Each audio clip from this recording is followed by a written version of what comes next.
दरअसल विज्ञान ने अपनी पहुंच कहां तक बना दी है, इसका अंदाज़ा आज हम आप सबको बताने वाले हैं कि विज्ञान कहां तक पहुंच गया है और टेक्नोलॉजी के ज़रिए क्या क्या संभव हो सका है। इस समय जो आप देख रहे हैं दरअसल में ये एक रोबोट है और रोबोट, वैसे तो रोबोट के बारे में आप सब जानते हैं, रोबोट टॉय, रोबोट तमाम तरीके की चीज़ें जो हैं वो रोबोट के नाम से आती है। लेकिन ये रोबोट जो है ये ऑपरेशन थिएटर में है और ये रोबोट जो है ये पूरी तरीके से पूरी सर्जरी को अंजाम देता है। आज हम आपको दिखाने वाले हैं कि किस तरीके से रोबोटिक सर्जरी जो है वो की जाती है और उसका जो फ़ायदा है वो क्या होने वाला है, क्या पेशेंट्स को उसका कितने बेनिफिट मिलने वाले हैं। इस समय मैं मौजूद हूँ ग्रेटर नोएडा के यथार्थ अस्पताल में, ऑपरेशन थिएटर में, जहां पर आज हम डॉक्टर्स के साथ डिस्कस करेंगे और उनसे पूछेंगे कि ये रोबोटिक सर्जरी होती कैसी है और इसके फ़ायदे क्या हैं और ये कैसे पूरा सिस्टम करता है। डॉक्टर चौधरी हमारे साथ में हैं। सर ये बताइए कि ये रोबोटिक जो सिस्टम है सर्जरी का, ये कैसे काम करता है? मैं बताना चाहूँगा ये एक रोबोटिक ओटी है। इसमें ये आप देखेंगे, अगर आप इसको दिखाएंगे तो ये एक ऑपरेशन टेबल है जिस पे पेशेंट को हम लिटा के एनेस्थीसिया देते हैं और ऑपरेशन उसके ऊपर किया जाता है। इस रोबोटिक सर्जरी में ये रोबोटिक का सिस्टम है। इसमें 3 कंपोनेंट होते हैं। एक होता है, इसको बोलते हैं विजन कार्ट, जो पूरा एंडोस्कोप और सब इसमें लिखा है, इसमें कैमरे से पिक्चर आता है, ठीक है। एक ये होता है, नेक्स्ट सिस्टम होता है, ये है रोबोट। तो ये सर जो ये कैमरे से लेता है, ये आपके कैमरे कैसे होते हैं और कैमरे की फाइंडिंग्स कैसी है और कितना उससे आप जो मतलब कितना आप विजिबल कर दें? ये बहुत ही एडवांस्ड कैमरे लगे होते हैं इसके अंदर। इसमें जो मैग्नीफिकेशन पावर है वो 10x है। जो हम लेप्रोस्कोपी में यूज़ करते हैं वो यूजुअली 2 to 2.5x होती है। इसमें 10 गुना हमें ज़्यादा दिखता है कैमरे से। यानी कि अगर 1 इंच, हाँ, यानी कि अगर 1 इंच हम कोई पार्ट देखना चाहते हैं तो आपको 10 इंच के, तो हमें प्रिसिशन बहुत आसानी से होता है। हमारे सारे जो इम्पोर्टेंट स्ट्रक्चर्स होते हैं, जहाँ एनाटमी में जब हम ऑपरेशन कर रहे होते हैं, वो हम हर स्ट्रक्चर को बहुत करीबी से पास से देख के उसको प्रिसाइज तरीके से उसी पे काम कर सकते हैं, ताकि हमारी टिश्यू हैंडलिंग जिसे हम कहते हैं वो बहुत कम हो।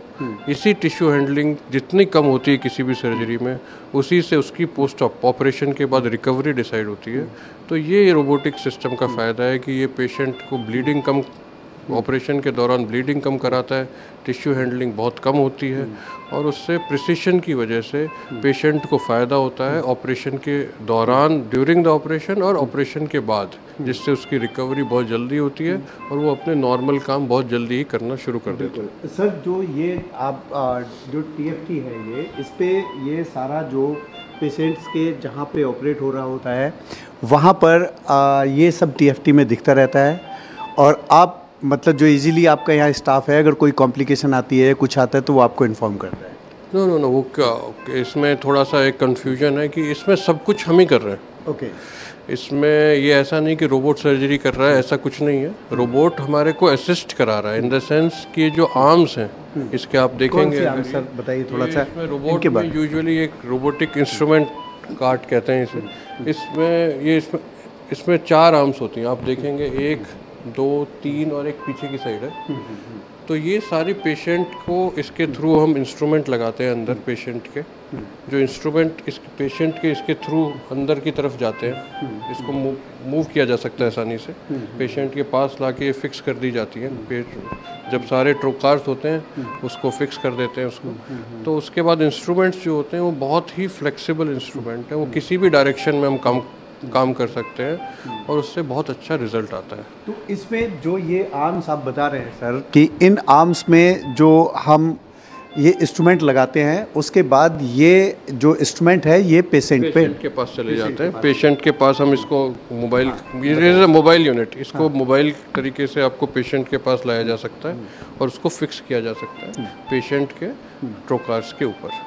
अच्छा, इसमें ये चारों जो इन आर्म्स की मतलब इनकी विशेषता क्या है कि ये आर्म्स कैसे काम करती हैं, कितने एंगल तक घूम जाती है, या पेशेंट, क्योंकि ये तो मशीन है सर, मशीन में हर बॉडी का स्ट्रक्चर अलग होता है, तो ये कैसे मतलब जज करता है कि हमको इतना डीप जाना है या इतना हमको कट लेना है? तो इम्पॉर्टेंट ये है कि इसमें जो हमारे रोबोट होते हैं, इसमें जैसे हमारा हाथ है, इसमें मूवमेंट होता है सर थोड़ा सा। हाँ हाँ, यस। इसमें जो मूवमेंट होता है नॉर्मली, इसमें 3 एंगल पे मूवमेंट हो रहा होता है। आप देखेंगे इसको रोबोटिक आर्म्स का एक शोल्डर बोला जाता है, एक रिस्ट बोला जाता है, और सॉरी एक एल्बो बोला जाता है, ये एल्बो और एक रिस्ट। तो हमारे जो डिग्री ऑफ मूवमेंट होते हैं वो इस रोबोटिक सिस्टम में 7 डिग्रीज ऑफ फ्रीडम होते हैं। मतलब ये हर तरीके से घूम सकते हैं उसके इंस्ट्रूमेंट। हम 360, आपका हाथ कभी भी उतना नहीं घूम सकता जितने इतने इंस्ट्रूमेंट। ये कंफर्टेबल है कि मतलब अपने कंफर्ट जोन में किधर भी आप घुमा सकते हैं। हाँ, हाथ में इट इज़ जस्ट, आप उस कंसोल पे मैं जाऊंगा, जब मैं आपको समझाऊंगा कैसे होता है। उस कंसोल पे बैठ के आप इसको एक गाड़ी चलाते हैं जैसे, उस तरीके से आपको क्लच की तरह, आप जहाँ रोकेंगे इंस्ट्रूमेंट रुकेगा, आप अपना टर्न कर लीजिए, फिर वापस से पूरा घुमा सकते हैं। तो इससे आपको पेशेंट को बेनिफिट ये होता है कि वो इंस्ट्रूमेंट पूरा घूम जाते हैं, तो हम किसी भी डायरेक्शन में ऑपरेशन स्टार्ट कर सकते हैं। तो उससे कट बहुत कम लग जाते हैं, तो हमें बार बार उस टिश्यू को हैंडलिंग में आसानी रहती है हमारे लिए। अच्छा सर, जैसे कि मैनुअल सर्जरी होती है, ओपन सर्जरी करते हैं, तो हम लोग जैसे आर्टरीज जो हम कट लगाते हैं तो वहाँ से ब्लीडिंग होती है, या वहाँ पे हम उसको फोर्सेप्स से होल्ड करते हैं, तो ये रोबोट कैसे होल्ड करता है सर? रोबोट के इंस्ट्रूमेंट्स भी वैसे के वैसे ही हैं जैसे ह्यूमन। बिल्कुल, रोबोट के इंस्ट्रूमेंट जैसे पहले लेप्रोस्कोपी के इंस्ट्रूमेंट होते थे, उसी तरह से रोबोटिक सिस्टम ने अपने दा विंची जो सिस्टम है, इसमें रोबोट ने वैसे ही, इन्होंने कंपनी ने वैसे ही सिस्टम इंस्ट्रूमेंट बना रखे हैं। तो वो इंस्ट्रूमेंट पूरे अंदर तक जाके उसमें हम ब्लीडिंग रोक सकते हैं, उसमें हम सूचरिंग कर सकते हैं, और बिल्कुल जटिल एरिया में जहाँ पे हमें पहुँचना मुश्किल होता है लेप्रोस्कोप से और दिखना मुश्किल होता है, वो सब कमियाँ ख़त्म हो जाती हैं। नॉर्मल लेप्रोस्कोपी में कैमरा दिखाने वाला एक आदमी होता है, अलग से उसको दिखाना होता है। इसमें क्या फ़ायदा होता है, कैमरे का कंट्रोल भी आपके हाथ में है। ये बहुत ही बड़ा एडवांसमेंट है कि इस पूरे इंस्ट्रूमेंट का कंट्रोल आप कंसोल पे बैठ के सब कुछ आप अपने हाथ में ले सकते हैं, और आपको सिर्फ वो जब इंस्ट्रूमेंट चेंज करना होता है तभी आपको जो अपने असिस्टेंट होते हैं वो आपको हेल्प कर सकते हैं। अदरवाइज ये पूरा का पूरा सिस्टम आपके कंट्रोल में होता है। सारे इंस्ट्रूमेंट, चारों आर्म्स आपके कंट्रोल में होती हैं। तो आपके 2 आर्म्स होते हैं, उसमें आप क्लच लगा के दूसरे आर्म पे जा सकते हैं, एक को छोड़ सकते हैं। तो बहुत ही अत्याधुनिक सिस्टम है ये, जिससे बहुत फ़ायदा होता है। इससे टाइम की बचत भी होती है डॉक्टर साहब? ऑब्वियसली टाइम की बचत, जैसे जैसे यूजुअली हर चीज़ का एक लर्निंग कर्व होता है।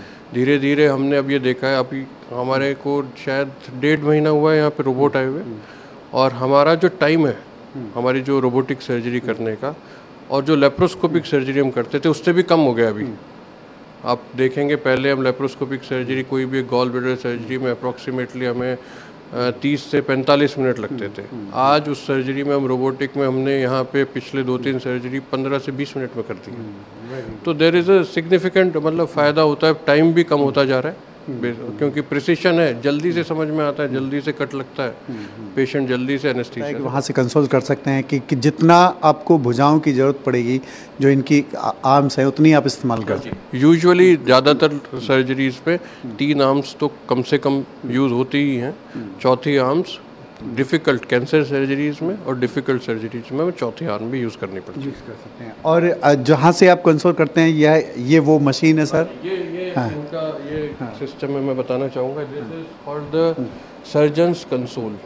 तो इसका क्या मतलब है, इसमें सर्जन इस पे बैठता है कुर्सी पे, जैसे मैं बताऊँगा, इसको बैठ के आप पूरा का पूरा इसका कंट्रोल आप अपने हाथ में ले सकते हैं। ये जो दो आप देख रहे हैं, ये इसके आर्म्स हैं। हम इसमें उंगली डाल के इसमें इसको ऑपरेट करते हैं, और इसको क्लच सिस्टम है। ये आपको कभी भी किसी भी इंस्ट्रूमेंट को आप देख रहे हैं, ये आप किसी भी डायरेक्शन में घुमा सकते हैं, दोनों हाथों को। तो इससे आपको पेशेंट का अंदर जब हम इंस्ट्रूमेंट डाल के सर्जरी कर रहे होते हैं तो हमारा प्रिसीशन इतना ज़्यादा हो जाता है उसमें, और हम हर एंगल पे काम कर पाते हैं, और कैमरे को भी इससे आप मूव कर सकते हैं, आपको असिस्टेंट की ज़रूरत ही नहीं है। तो इससे आप यहाँ से आप अगर कोई कमांड देंगे तो वो जो आर्म्स हैं वो पूरा परफॉर्म करेंगे, पेशेंट वहाँ पर होगा। हाँ जी, पे पूरी जो टेबल पे पेशेंट होगा वो उस पे सारी आर्म्स जो है ये काम करेंगी, और इसका जो सिस्टम है वो पूरा का पूरा यहाँ से ऑपरेट होगा, जिससे आप आसानी से देख सकते हैं। जो सामने TFT लगी हुई है उस पर भी आप जो है देख सकते हैं। अच्छा डॉक्टर साहब, एक चीज़ और, क्योंकि ये पूरा CBS मतलब सेंट्रल इलेक्ट्रॉनिक्स और सर्विलांस सिस्टम है। तो इसमें जो प्रोग्रामिंग के जरिए आप कहीं से भी बैठे कोई सर्जरी कर सकता है? वो हम मुझे लगता है धीरे धीरे वो हर जगह शुरू हो ही जाएगा।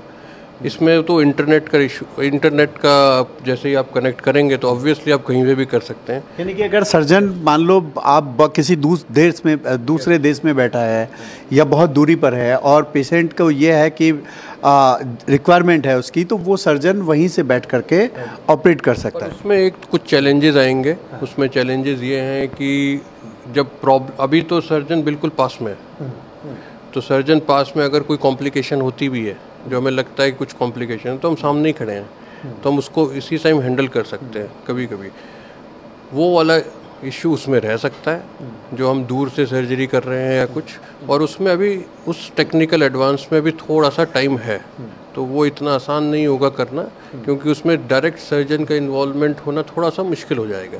अच्छा डॉक्टर चौधरी, मेरा एक सवाल ये है कि ये पेशेंट के लिए कितनी यूज़फुल है? ये पेशेंट के लिए हर तरीके से यूज़फुल है। इसमें ऐसा कोई चीज़ ही नहीं है कि मतलब हम ये कह ही नहीं सकते कि लेप्रोस्कोपी और रोबोटिक सर्जरी, क्योंकि अब ओपन सर्जरी का ज़माना तो धीरे धीरे ख़त्म होता जा रहा है, तो अब लेप्रोस्कोपी का ज़माना था बीच में, और टेक्निकल एडवांसेस इस बार इतनी जल्दी आ गए हैं कि विद इन 20 ईयर्स अब हमें कम से कम 70-80 साल लगे ओपन सर्जरी से लेप्रोस्कोपी में आने में। और टेक्निकल एडवांसेस जो इतनी फास्ट हमारी ज़िंदगी में हो रहे हैं, अब ये लेप्रोस्कोपिक से रोबोटिक आने में हमें 20 साल लगे बस, और हो सकता है अभी और टेक्निकल एडवांस हो रहे हैं और इससे भी अच्छे रोबोट सिस्टम्स बन रहे हैं जो हर 5-10 साल में नए आ सकते हैं। तो ऑब्वियसली इसमें फ़ायदा पेशेंट को बहुत ज़्यादा है। पेशेंट को ये फ़ायदा है कि ऑपरेशन के दौरान, क्योंकि हम बिल्कुल प्रिसाइज जगह पे काम कर रहे हैं, तो ब्लीडिंग भी नहीं होगा, जितना कम होगा अच्छा है पेशेंट को। फिर हम टिश्यू हैंडलिंग, जो सारे ऑर्गन्स को टच करते हैं, वो सब हैंडलिंग कम हो जाती है, तो उसमें पेशेंट को ऑपरेशन के बाद पेन बहुत कम होता है। हम आपको किसी दिन मिलवाएंगे अपने पेशेंट। रिकवरी रेट अच्छा है? रिकवरी रेट बहुत ज़बरदस्त है। अब पेशेंट कुछ सर्जरीज के बाद तो सुबह ऑपरेशन के बाद शाम तक बिल्कुल घर जाने लायक होता है, और एक दो दिन बाद वो अपने नॉर्मल काम भी ज्वाइन कर सकता है। अच्छा डॉक्टर साहब, एक चीज़ और मैं जानना चाहूँगा कि क्या इससे कुछ ही सर्जरियाँ की जा सकती हैं या सारी सर्जरी इस पे कर सकते हैं? सारी ऐसी कोई सर्जरी नहीं है जो लेप्रोस्कोपी में होती थी और रोबोटिक में नहीं होता। ये तो एडवांस सिस्टम है लेप्रोस्कोपी का। सारी सर्जरी कर सकते सारी सर्जरी हमारे पेट की, GI surgery, GI cancer surgery, सारी सर्जरी इससे हम कर सकते हैं। क्योंकि आप तो कैंसर में भी आप देखेंगे हर जगह रोबोट आ चुका है, क्योंकि उससे प्रिसीशन और अच्छा है। कैंसर के पेशेंट को तो और फ़ायदा होगा इससे। तो हर सर्जरी में इसका 100% लेप्रोस्कोपी से ज़्यादा बेनिफिट है। बिल्कुल, ये थे डॉक्टर चौधरी जिन्होंने बताया कि किस तरीके से जो रोबोटिक सर्जरी है वो एक बहुत तेज़ी से चलन में आ रही है, जिसको कि अभी फ़िलहाल ग्रेटर नोएडा वेस्ट के यथार्थ हॉस्पिटल में इस सिस्टम को लगाया गया है। यहाँ पर जो पेशेंट हैं वो आ रहे हैं और सर्जरी करा रहे हैं, उनको डॉक्टरों का यही कहना है कि काफ़ी हद तक उनको फ़ायदा पहुँच रहा है। कैमरा पर्सन रफ़ीक के साथ मैं मोहम्मद यूसुफ, न्यूज़ 24 ग्रेटर नोएडा।